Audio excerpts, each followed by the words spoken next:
होली की आत्मा आता है। इस तरह देखते ही देखते होली का दिन भी आ जाता है और मनोज रंग लेकर गांव में निकल जाता है, लेकिन गांव पूरी तरह खाली होता है। अरे त्योहार का दिन है, धूमधाम की जगह मातम क्यों मनाया हुआ है? मनोज की आवाज सुन सब अपने घर की खिड़कियां खोल के घर के अंदर से ही उसे वापस जाने के लिए कहने लगते हैं, पर वो किसी की नहीं सुनता। तुझे पहले भी समझाया था, अगर होली खेलने की कोशिश भी की तो अच्छा नहीं होगा।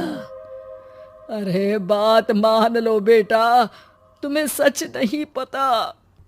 मुझे सब पता है। सालों पहले इस राजा ने एक अंधविश्वास फैलाया और आप लोग आज तक उसे मानते आ रहे हो। अरे बेटा, जब तुम पैदा भी नहीं हुए थे उससे भी बहुत पहले से इस गांव पर होली का श्राप है। अगर गांव में होली का त्योहार मनाया जाता है तो प्रलय आना पक्की बात होती है। राजा भूषण इस सब में नहीं मानते थे और त्योहार मनाने लगे, जिसके चलते होली वाले ही दिन पहले उनके बेटे की और फिर उनकी मृत्यु हो गई। तभी से गांव की रक्षा के लिए उनकी आत्मा उस हवेली में रह रही है। सबकी बातें सुन मनोज उलझन में पड़ जाता है। सोचना भी मत मनोज, अगर तुमने इस परंपरा को तोड़ने की कोशिश भी की तो उसका परिणाम इस गांव और गांव के लोगों के लिए अच्छा नहीं होगा। मुझे भी यकीन नहीं हो रहा कि आप लोग एक बेतुकी बात को मानकर सालों से रंगों के त्योहार को मातम की तरह मनाते आ रहे हो।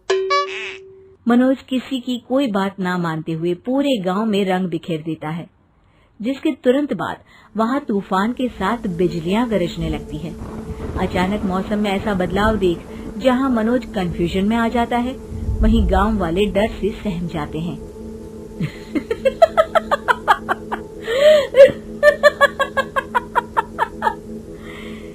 इस लड़के ने हमारे जैसे सिर्फ अपने स्वार्थ के लिए नहीं बल्कि पूरे गांव की खुशियों के लिए यहाँ होली मनाई है, जिस वजह से अब इस गांव पर होली का श्राप टूटता है। ऐसा बोलकर राजा का भूत वहां से गायब हो जाता है, जिसके बाद गांव के लोग धूमधाम से होली मनाते हैं। खुशियों के रंग गांव में बिखरे ही होते हैं कि अगली सुबह अचानक मनोज कहीं गायब हो जाता है और एक बार फिर गांव में होली का नया राज शुरू हो जाता है।